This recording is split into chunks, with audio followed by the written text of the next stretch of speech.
Olá, você já parou para pensar sobre o que é a escolástica? Ah, professor, eu sei. É do período das trevas. Ela é da Idade Média, aquele período obscurantista, né? Onde as pessoas eram perseguidas, não podiam questionar, refletir, dar suas opiniões. Cara, alguém falou isso, você acreditou? Que maravilha, hein? Veja bem, quando nós falamos em escolástica, nós estamos falando, em primeiro lugar, no modo de pensar, no modo de investigar, justamente do homem medieval. Ou seja, mais ou menos lá pelo século IX, começa a surgir a chamada pré-escolástica. E ali no século XI, de fato, nós temos, essa primeira fase e o surgimento da escolástica propriamente dita. E tem um autor que colaborou muito com isso, que foi Anselmo de Cantuária. Ele era um monge beneditino, mas para alguns isso é problema, né? Porque para algumas pessoas, será que tem vida inteligente no mosteiro? Será que é possível ser religioso e alguém que pensa? Os medievais provaram que sim. Ou seja, nesse contexto todo, lá no final do século VIII, começo do IX, teve o chamado Renascimento Carolíngio. O que foi isso? Foi todo um movimento, todo um projeto liderado pelo imperador Carlos Magno. Ele queria fazer uma verdadeira reforma cultural, educacional, política, fazer um novo império de acordo com o pensamento dele e da fé dele, que era uma fé católica. Carlos Magno chamou os grandes estudiosos da época, como Alcuino, e começou essa reforma, essa reestruturação da educação. Surgiram novas escolas, houve um novo impulso cultural, reformas religiosas, políticas, e isso foi tendo desdobramentos no decorrer do século IX. Depois vieram, evidentemente, outros reis e outros estudiosos que deram continuidade a esse renascimento.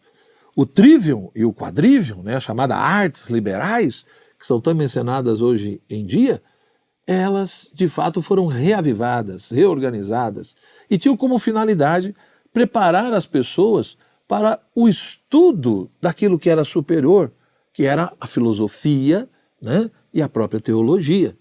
E nesse contexto todo das novas escolas, foi surgir um novo método, que era o método escolástico. Por isso, escolástica, lembra de escola, aquele método que era usado na escola.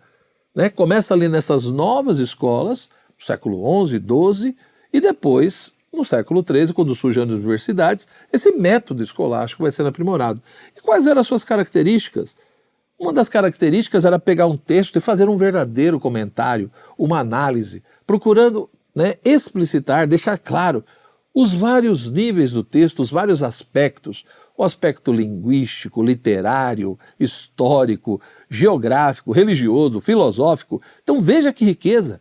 Analisar um texto a partir de vários ângulos e mais do que isso.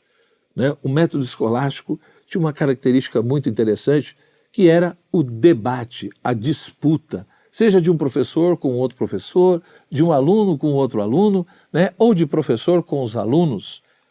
E, além disso, a ideia de que nós temos que ter esse amor à verdade, buscar a verdade, de que forma? Olhando, observando a realidade, vão surgir dúvidas, vão surgir questões. E essas questões, para serem analisadas de maneira minimamente adequada, precisa se levar em consideração os contrários. Então, os escolásticos pegavam uma questão, por exemplo, se Deus existe ou não. Pegava essa questão e esse problema, por um lado apresentava argumentos a favor e argumentos contrários, ou seja, aqueles que diziam que Deus não existia e aqueles que diziam que Deus existia, por exemplo. E aí analisava, repito, razões contrárias. Olha que interessante, o pró e o contra, um verdadeiro método dialético, como alguns diriam, mas não apenas pegar uma questão e debater por debater, analisar um ponto de vista e analisar o outro e simplesmente não se chega a conclusão nenhuma. Não. O método escolástico tinha essa preocupação de olhar a realidade, ver os problemas, discutir as questões, analisar de ângulos diferentes, ou seja, o pró e o contrário, né? Mas sempre buscando a verdade e tentando chegar a uma resposta, a uma conclusão mais racional e exequível possível. Então veja que talvez aquilo que disseram para você, que a Idade Média é uma coisa confusa, obscurantista, que lá não havia debate, não havia discussão, como não?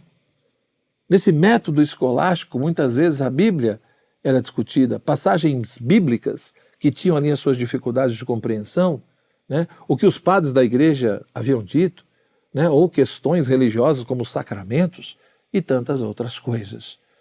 Então, dentro desse contexto, esse método que surge no século, né, 9, 10 e vai ganhar tanta força, né? A escolástica surge propriamente, como eu já disse, no século 11.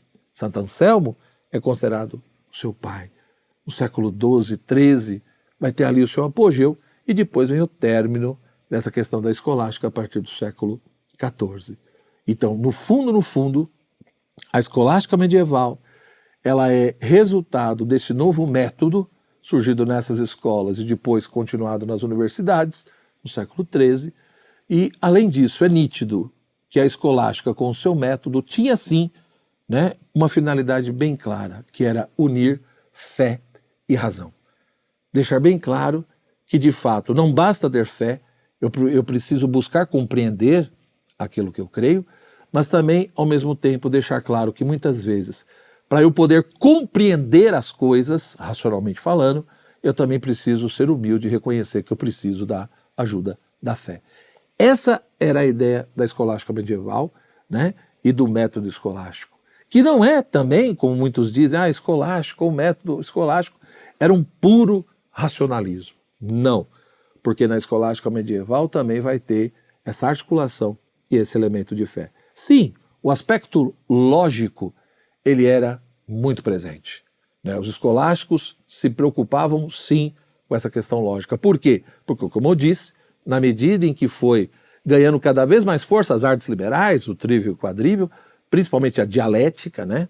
A lógica, isso foi ganhando cada vez mais peso. No século XI, a dialética era extremamente valorizada. O saber perguntar, questionar, investigar, construir argumentos, e isso colaborou muito, né, para a própria identidade e modo de ser do método escolástico e da escolástica em si.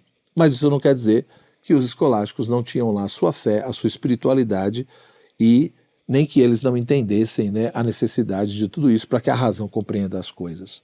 E uma das grandes expressões do método escolástico é justamente a Suma Teológica de Tomás de Aquino no século XIII, por exemplo. Ali você vê o uso desse método escolástico, essa expressão da grande escolástica do século XIII. Então, de fato, tome cuidado porque às vezes as pessoas falam coisas e colocam conceitos ou compreensões relacionadas ao muito medieval que muitas vezes não correspondem à realidade. Espero que tenha ajudado. Um forte abraço, até a próxima.